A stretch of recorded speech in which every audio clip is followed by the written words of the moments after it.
93.5 red FM पे एक कहानी ऐसी भी, प्रवीण के साथ।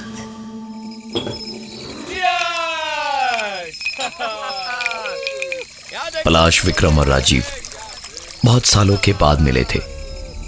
कॉलेज के दोस्तों को पार्टी तो करनी ही थी, तो पलाश के पुराने खाली पड़े मकान की छत पे ही सारा सामान लेकर बैठ गए। सालों से दफन पड़ी कहानियां, बातें और किस्से सब एक एक करके वापस आ रहे थे। बातों ही बातों में उसी घर का जिक्र हुआ जिसकी छत पर ये लोग बैठे थे। विक्रम और राजीव बार बार उस दिन की बात पूछ रहे थे, जिसके बाद से कॉलेज में भी पलाश शांत रहता था। पलाश थोड़ी देर चुप रहा और उसके बाद बोला, उस दिन मैं कॉलेज से थोड़ा जल्दी ही लौटा था।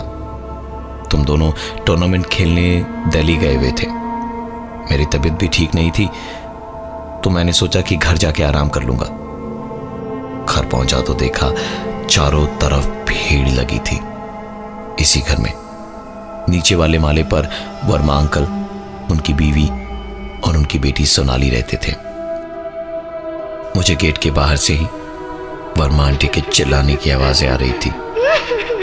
वो रोने की आवाज मैं कभी भूल नहीं सकता। मेरी माँ और मोहल्ले के और लोग उन्हें किसी तरह चुप कराने की कोशिश कर रहे थे, और वर्मा अंकल एक कोने में सर पे हाथ रखे बैठे थे और कमरे में पंखे से आंटी की साड़ी से बंधी सोनाली की लाश लटकी हुई थी। मैं वो मंजर कभी नहीं भूल सकता। उसकी आंखें बाहर को निकली हुई थी। हमें से कोई कभी सोच भी नहीं सकता था कि सोनाली कभी ऐसा करेगी। कमरे में एक सुसाइड नोट भी था, जिससे पता चला कि उसे किसी लड़के से प्यार था, जिसका अपने कॉलेज की क्लासमेट से अफेयर होने की वजह से उसने अपनी जान दे दी। उस सुसाइड नोट की बातें पढ़ पढ़ के अंकल आंटी ने अपने आप को बार बार कोसा। पुलिस ने भी जब उसकी लाश उतारी तो साड़ी को खोला नहीं, बल्कि वहीं ऊपर से काट दिया। पुलिस वाले उसकी लाश को स्ट्रेचर पे बांध के ले जा रहे थे कि स्ट्रेचर दरवाजे से लड़ने वाला था, तो मैंने सोनाली की लाश के सर पे हाथ रख दिया कि कहीं उसका सर दरवाजे से लड़ ना जाए। पुलिस वालों ने वैन में उसकी लाश रखी और इंतजार करने लगे कि मौकाए वारदात की फोटो वगैरह सब खिंच जाए, तो उसके बाद वो वहां से चले जाए। पता नहीं क्यों कि मैं वैन के पास चला गया, और मेरे वहां जाते ही जैसे आस पास का रोना धोना, चीखना चिल्लाना सब कुछ शांत हो गया। और सोनाली जो लाश बन चुकी थी, मैंने और सिर्फ मैंने उसकी एक आवाज सुनी, तुमने मेरा सिर दरवाजे से लड़ने से बचाया, तुमने मेरी मदद की, अब मैं तुम्हारी मदद करूंगी, हमेशा के लिए।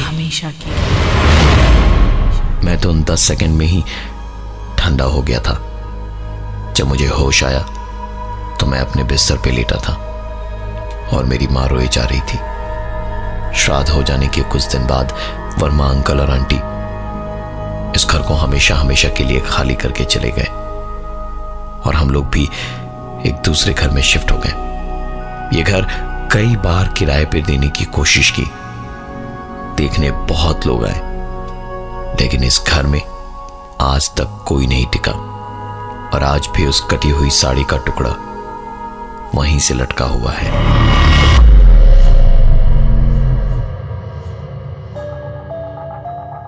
.5 रेड एफएम पे एक कहानी ऐसी भी, प्रवीण के साथ। पलाश, विक्रम और राजीव जब कई साल बाद मिले तो पलाश के पुराने खाली पड़े मकान की छत पे महफिल जमी।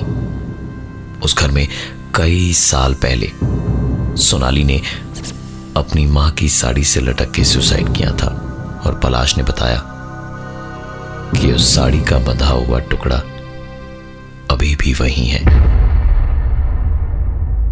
पलाश राजीव और विक्रम को यह बता ही रहा था कि विक्रम ने हंसते हुए कहा, भाई तू इतनी अच्छी कहानियां सुनाता है, फिल्मों में ट्राई क्यों नहीं करता? तेरी कहानियां बड़ी जबरदस्त चलेंगी यार। पलाश को थोड़ा बुरा लगा, इसलिए उसने चिढ़ते हुए कहा, तुझे यकीन नहीं? हाँ, तुझे यकीन नहीं हो रहा ना? चल मैं दिखाता हूं उस बंधी हुई साड़ी का टुकड़ा। पलाश उन दोनों को अंधेरे में मोबाइल के टॉर्च की रोशनी में नीचे लेकर गया। खाली बड़े मकान में सिर्फ सीढ़ियों पर उनके कदमों की आहट गूंज रही थी। पुराना बरसों से बंद बड़ा दरवाजा खोला तो दरवाजे में बड़ी लंबी एक आवाज करी जो बेहद डरावनी थी। कमरे में अंदर जाकर मोबाइल की रोशनी में बिना ऊपर देखे ही पलाश बड़ी खुशी से बोला, वो देखो, देख रहा है कि नहीं? धूल भरी साड़ी का वो बंधा हुआ हिस्सा। विक्रम और राजीव के खुले हुए मुंह देखकर खुद पलाश भी पलटा और देखा वहां कोई साड़ी का टुकड़ा नहीं बंधा था। पलाश ने उन दोनों से कहा, एक मिनट रुको, मैं फ्यूज रूम से लाइट स्विच ऑन करके आता हूं, यहीं पर है, मैं तुम्हें दिखाऊंगा। इतना कह के पलाश बाहर निकल गया कमरे से। फ्यूज रूम में पहुंच के मेन स्विच उसने ऑन किया। पूरे घर में एक एक करके सारी बत्तियां जली। वापस उस कमरे में दौड़ता हुआ आया तो पलाश एकदम खुशी से उछल पड़ा। उस साड़ी का टुकड़ा वहां वैसे का वैसा ही लगा हुआ था, लेकिन विक्रम और राजीव वहां नहीं थे। उसने कमरे में इधर उधर देखा, दोनों कहीं नहीं दिखाई दिए। तो बाहर निकल के पलाश चिल्लाया, अरे कहां मर गए दोनों? विक्रम, राजीव। वो वापस अंदर कमरे में घुस ही रहा था कि मीटर रूम से एक आवाज सुनाई दी। इस बार पलाश ने मुस्कुराते हुए कहा, अच्छा बेटा, मेरे घर में मुझे से मजाक। अरे बचपन के गेम बड़े होने पर अच्छे नहीं लगते। ये बोलते बोलते पलाश मीटर रूम की तरफ जा ही रहा था तो जोर से मेन स्विच ऑफ करने की आवाज हुई और सारी बत्तियां बंद हो गईं। दोनों का नाम बार बार पुकारता हुआ पलाश मीटर रूम में गया तो वहां कोई नहीं था। पलाश ने आस पास देखा, लेकिन जब वहां कोई था ही नहीं तो उसे दिखता कैसे? पलाश ने वापस लाइट ऑन की और उसी कमरे की तरफ वापस जाने लगा तो सीढ़ियों पर चढ़ते हुए उस कमरे से एक आवाज साफ सुनाई दे रही थी। आवाज सुन के पलाश दौड़ता हुआ कमरे की तरफ गया। विक्रम और राजीव ही होंगे, इतना तो पक्का था, लेकिन उसकी ये सोच धरी की धरी रह गई जब वो अंदर उस कमरे में घुसा और देखा एक कुर्सी जो कोने में रखी थी। वो कुर्सी उसी बंधी हुई साड़ी के ठीक नीचे तक कोई घसीट के ले गया था और जमीन पे जमी धूल पे चेयर घसीटने के निशान बने थे और कुर्सी के ऊपर 2 पैरों के निशान थे।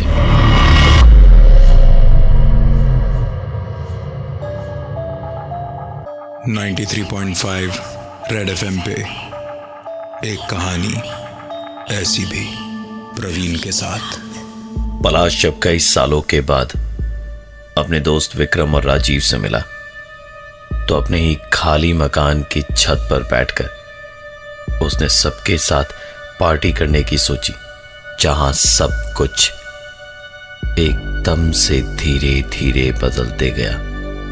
इस खाली मकान में आज से कई सालों पहले सोनाली नाम की एक किराएदार ने अपनी जान दी थी। इसके बारे में जब पलाश ने अपने दोस्त विक्रम और राजीव को बताया तो वो माने नहीं। उन्हें नीचे ले जाकर के वो कमरा दिखाने की जब कोशिश की तो पलाश ने पाया कि वो नीचे अकेला आया था और उसने उस बंद पड़े कमरे में हुक के ठीक नीचे एक कुर्सी देखी जिस पर पैरों के 2 निशान थे। जैसे ही उसे समझ आया कि यहां कुछ गड़बड़ है तो वो तुरंत वहां से वापस ऊपर छत की ओर भागा। भाग के जैसे ही छत पे पहुंचा तो देखा विक्रम और राजीव तो वहीं बैठे बातचीत कर रहे थे।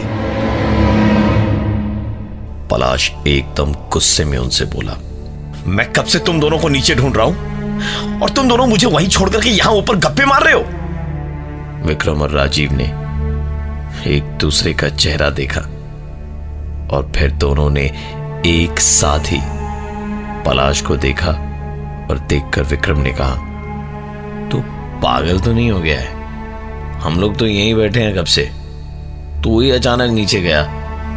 हमें लगा शायद बाथरूम करने गया होगा। तू अगर ऊपर ना आता तो हम नीचे ही जाने वाले थे तुझे देखने। पलाश का पारा ये सुनकर 7वें आसमान पर चढ़ गया था। उसने गुस्से में कहा, साले तुम लोगों को मजाक लग रहा है? आओ मैं दिखाता हूं तुम दोनों को उस कमरे की सच्चाई, चलो मेरे साथ में। इतना कह के पलाश उन दोनों को अपने पीछे पीछे नीचे उसी कमरे के पास लेकर गया। छत से उतरते हुए और फिर कॉरिडोर में चलते हुए चारों ओर उस घर में बस उन्हीं के कदमों की आवाज गूंज रही थी। रूम पे पहुंचकर उसने दरवाजे को खोला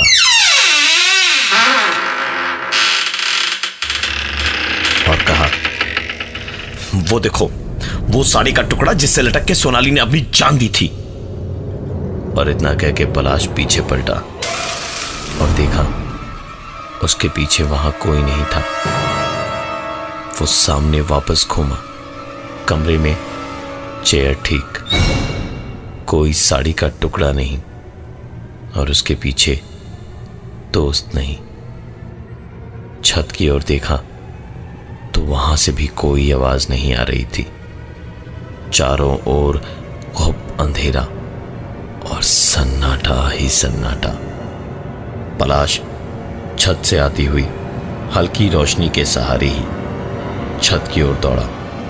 दौड़ते दौड़ते छत के दरवाजे के पास पहुंचा ही था कि दरवाजा बहुत जोर की आवाज के साथ उसके मुंह पे बंद हो गया।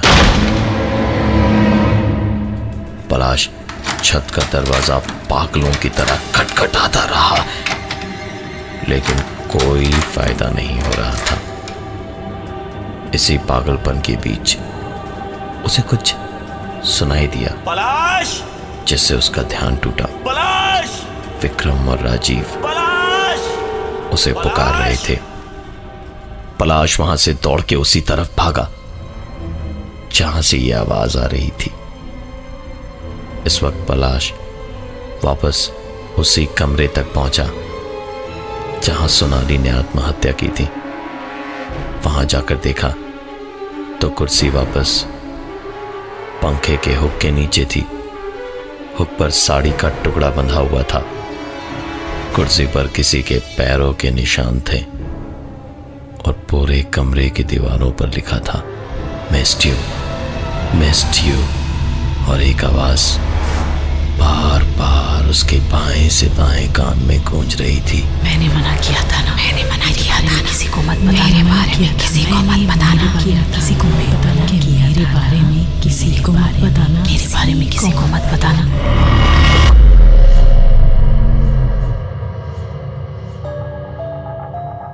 93.5 रेड एफएम पे एक कहानी ऐसी भी, प्रवीण के साथ। ये पलाश का वही मकान था जो कई सालों से खाली पड़ा था। विक्रम और राजीव जब बहुत सालों बाद उससे मिले तो उसी मकान की छत पे पार्टी का प्लान बना, लेकिन ये सारा प्लान तितर बितर हो गया। पलाश ने उन दोनों को जैसे ही बताया, सोनाली के आत्महत्या करने के बाद जब वो उसकी लाश के सामने खड़ा था तो उसे उसकी एक आवाज सुनाई दी थी। मैं हमेशा तुम्हारे साथ, हमेशा मैं हमेशा तुम्हारे साथ, हमेशा तुम्हारे साथ, हमेशा साथ रहूंगी। तब से सब कुछ गड़बड़ होने लगा। उस कमरे में जहां सोनाली ने अपनी जान दी थी, वहां पलाश को सब कुछ उल्टा पुल्टा दिख रहा था। और जब राजीव और विक्रम को ढूंढता हुआ वो वहां पहुंचा तो एक आवाज उसके कानों में गूंजी। मैंने मना किया था ना, मैंने मना किया था किसी को मत बताना, मेरे बारे में किसी को मत बताना, मेरे बारे में किसी को मत बताना, मेरे बारे में किसी को मत बताना। पलाश के ठीक पीछे कमरे का दरवाजा जोर की आवाज के साथ बंद हो गया। पलाश के पास चाह कर भी कोई रास्ता नहीं था भागने का। वो चारों ओर दौड़ा, भागा, लेकिन न दरवाजा खुला न ही खिड़की। बाहर खिड़की से झांका तो राजीव और विक्रम ने देखा पलाश उसी हुक पे एक साड़ी बांध रहा है और हंसता हंसता अपने आप से बातें कर रहा है। उफ, तू भी ना पागल है। आ रहा हूं बाबा, 5 मिनट रुकना। एक हेल्प तो करनी रही है मेरी इसे बांधने में। अच्छे से टाइट बांधूंगा तभी तो जल्दी तेरे पास आऊंगा ना। राजीव और विक्रम जोर जोर से खिड़की पीटने लगे। खिड़की पर होती धम धम सुन के जैसे पलाश नींद से जागा हो। आंखें मलता हुआ इधर उधर देखने लगा और फिर हार कर आखिर में पलाश खुद ही रो पड़ा और घुटनों पर बैठ के रोते हुए बोला, मैं नहीं जानता था तुम्हारे बारे में। मुझे नहीं पता था तुम्हारे दिल में क्या है। मैं तो हमेशा तुम्हें अपना दोस्त मानता था। तुम्ही ने मुझे गलत समझा था। मेरी गर्लफ्रेंड थी जो आज मेरी बीवी है, मेरी एक बेटी है। उन दोनों का क्या होगा अगर मुझे कुछ हो गया तो? मुझे माफ कर दो। मैं कुछ नहीं जानता था तुम्हारी फीलिंग्स के बारे में, कुछ नहीं जानता था। सोनाली पलाश से प्यार करती थी लेकिन कभी कह नहीं पाई थी। पलाश उसको सिर्फ एक अच्छी दोस्त ही मानता था। सोनाली ने हमेशा पढ़ाई लिखाई, डांस, सिंगिंग और अपने सारे टैलेंट्स में तो बहुत अच्छा किया, लेकिन जब प्यार में हार गई तो जी नहीं पाई और उसने सुसाइड कर लिया। कहते हैं प्यार में इंसान कभी कभी इतना खुदगर्ज हो जाता है कि वो ये भी भूल जाता है कि उसके प्यार से ही उसके प्यार को सबसे ज्यादा चोट लग जाती है।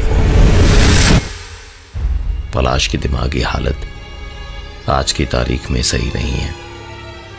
जिस घर में कोई कदम नहीं रख सकता, आज वो अकेला वहां रहता है पागलों की तरह और उस कमरे से बाहर नहीं निकलता। वो खंडहर ही आज पलाश का घर है। मैं हूं प्रवीण और ये थी आज की एक कहानी ऐसी भी।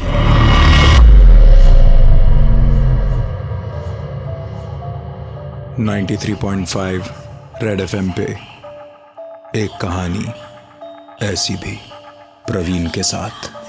93.5 रेड एफएम बजाते रहो।